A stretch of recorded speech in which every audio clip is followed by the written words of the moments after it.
आज हम जिस विषय पर बात कर रहे हैं वो इतना महत्वपूर्ण विषय है कि यूं समझ लीजिए, अगर आप जटिल से जटिल आसन भी कर लेते हैं लेकिन इस विषय को नहीं समझ पाए तो आप योगी नहीं हो सकते। अगर आप बहुत अच्छा ध्यान लगाने का अभिनय भी कर लेते हैं, क्योंकि इस विषय को समझे बिना ध्यानस्थ स्थिति में आप पहुंच ही नहीं सकते, तो फिर आप योगी नहीं हो सकते। आपने आहार को भी साध लिया, आपने दिनचर्या को भी साध लिया, लेकिन जिस विषय पर आज हम बात कर रहे हैं अगर वो नहीं सधा तो समझिए योग घटित ही नहीं हो सकता। ऐसा कौन सा विषय है? ऐसा विषय है योग के प्रारंभिक 2 अंग। आपने योग के 8 अंगों को जाना, यम, नियम, आसन, प्राणायाम, प्रत्याहार, धारणा, ध्यान, समाधि। अगर हम यम को न जान पाए और जीवन में उसे उतार ना पाए तो नहीं तो हमारी फिजिकल हीलिंग हो सकती है कभी भी, ना ही हम खुद स्वस्थ रह सकते हैं और ना ही हम एक स्वस्थ समाज का निर्माण कर सकते हैं। हम यम को बहुत बाहरी रूप में समझते हैं, लेकिन यम को यदि गहराई में जाने, बहुत सरल है, दिनचर्या में अपनाएं, जीवन शैली में थोड़े से परिवर्तन लाएं, तब आप सही मायने में योगी हो पाएंगे। यम कुछ ऐसे स्वयं को साधने के नियम जो हमारी फिजिकल हीलिंग करते हैं, हमारी मेंटल हीलिंग करते हैं, हमारी आध्यात्मिक उन्नति की ओर हमें ले जाते हैं।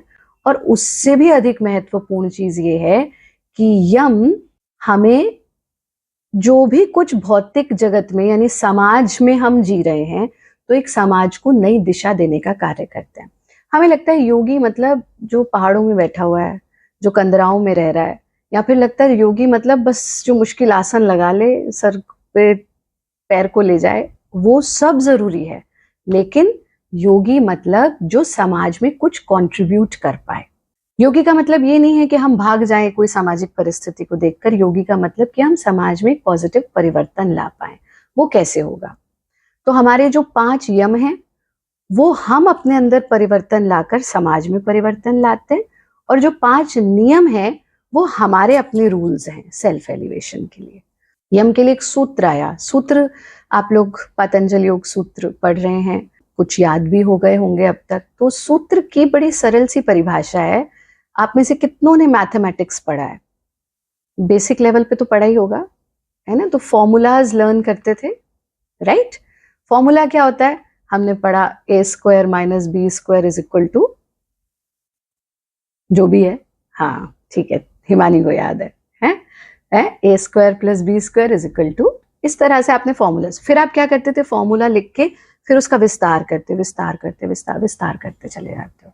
बस यही सूत्र है। सूत्र मतलब फॉर्मूला। फॉर्मूला याद हो जाए तो हमको उसका कितना भी एक्सटेंशन कर सकते हैं। तो जब पढ़ाने बैठोगे, सिखाने बैठोगे, किताब हाथ में लेके तो नहीं बैठोगे, हाँ? तो इसके लिए हमें फॉर्मूलाज लर्न करने पड़ेंगे। और भारत योगी तो किताब लेके नहीं बैठते पढ़ाने के लिए, तो हमको फॉर्मूलाज लर्न होने चाहिए। तो फॉर्मूला क्या है? अहिंसा, सत्य, अस्तेय। क्या आप लोगों ने लर्न किया अभी क्लास में? नहीं किया। तो अहिंसा, सत्य, अस्तेय, ब्रह्मचर्य, अपरिग्रह, यमः। अब इसमें हमको समझ में आ गया यम क्या है।